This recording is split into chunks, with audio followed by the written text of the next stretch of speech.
ರಾಜ್ಯದಲ್ಲಿ ಮತ್ತೆ ವರುಣಾರ್ಭಟ ಆರಂಭ. 3 ಜಿಲ್ಲೆಗಳಲ್ಲಿ ಭಯಂಕರ ಗಾಳಿ ಸಹಿತ ಮಳೆ ಬಿಡುವು ನೀಡಿದಂತ ಮಳೆರಾಯನಿಂದ ಇದೀಗ ಮತ್ತೆ ಮಳೆಯ ಅಬ್ಬರ ಜೋರಾಗಲಿದೆ. ರಾಜ್ಯದಲ್ಲಿ ಇನ್ನೂ ಮಳೆಯ ಆರ್ಭಟ ಜೋರಾಗಲಿದೆ.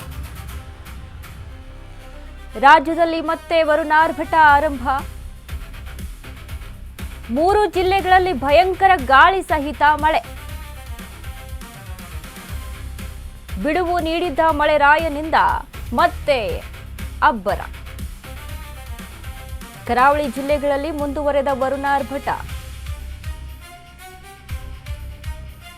ಉತ್ತರ ಕನ್ನಡ ಜಿಲ್ಲೆಯಲ್ಲಿ ಭಾರೀ ಮಳೆಗೆ ಗುಡ್ಡ ಕುಸಿತ ಆಗಿದೆ. ಶಿವಮೊಗ್ಗ, ಚಿಕ್ಕಮಗಳೂರಿನಲ್ಲಿ ನಿರಂತರ ಗಾಳಿ ಮಳೆ. ಭಾರೀ ಗಾಳಿ ಮಳೆಯಿಂದ ಪ್ರವಾಹ ಪ್ರಕೋಪ ಸಾಧ್ಯತೆ ಇರುವಂಥದ್ದು. ಗಂಟೆಗೆ 30ರಿಂದ 40 ಕಿಲೋಮೀಟರ್ ವೇಗದಲ್ಲಿ ಗಾಳಿಯೊಂದಿಗೆ ಮಳೆ.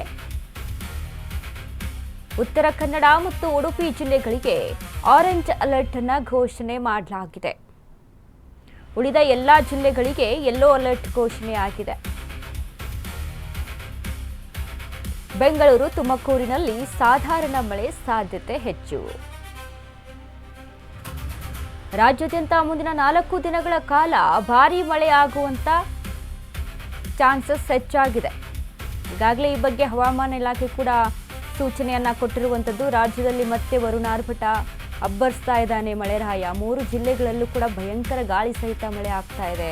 ಉತ್ತರ ಕನ್ನಡ ಆಗಿರ್ಬೋದು, ಉತ್ತರ ಕನ್ನಡದಲ್ಲೂ ಕೂಡ ಗುಡ್ಡ ಕುಸಿತದ ಭೀತಿ ಕೂಡ ಆಲ್ರೆಡಿ ಗುಡ್ಡ ಕುಸಿತ ಆಗ್ತಾ ಇದೆ ಅನ್ನುವಂಥ ಇನ್ಫಾರ್ಮೇಶನ್ ಕೂಡ.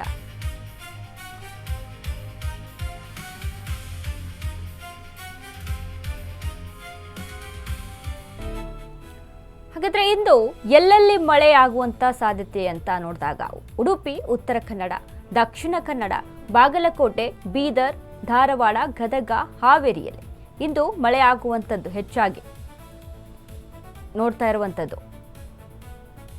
ಕಲಬುರಗಿ ಇದೆ, ಕೊಪ್ಪಳ ಇದೆ, ರಾಯಚೂರು, ವಿಜಯಪುರ, ಯಾದಗಿರಿ, ಬಾಗಲಕೋಟೆ. ಈಗಾಗಲೇ ಹವಾಮಾನ ಇಲಾಖೆ ತಿಳಿಸಿತ್ತು. ನಿನ್ನೆ ಅಷ್ಟೇ ಇದ್ರ ಬಗ್ಗೆ ಮತ್ತೆ ನಾವು ಸುದ್ದಿಯನ್ನು ಕೂಡ ಮಾಡಿದ್ವಿ. ಇನ್ನು ಕಂಟಿನ್ಯೂಸ್ ಆಗಿ 3-4 ದಿನಗಳವರೆಗೆ ಮಳೆಯ ಆರ್ಭಟ ಹೆಚ್ಚಾಗಿರುತ್ತೆ ಅಂತ. ಅದೇ ರೀತಿಯಾಗಿ ಇವತ್ತು ಮಳೆ ಆಗುವಂಥದ್ದು ಎಲ್ಲೆಲ್ಲಿ ಮಳೆ ಆಗ್ತಾ ಇದೆ ಅಂತ ನೋಡಿದ್ರೆ ಈ ಉತ್ತರ ಕನ್ನಡ ಆಗಿರ್ಬೋದು, ಇತ್ತ ಭಾಗದಲ್ಲಿ ಮಲೆನಾಡು ಭಾಗ, ಕರಾವಳಿ ಭಾಗದಲ್ಲಿ ಗುಡ್ಡ ಕುಸಿತದ ಭೀತಿ ಕೂಡ ಹೆಚ್ಚಾಗಿ ಕಾಣಿಸ್ತಾ ಇದೆ.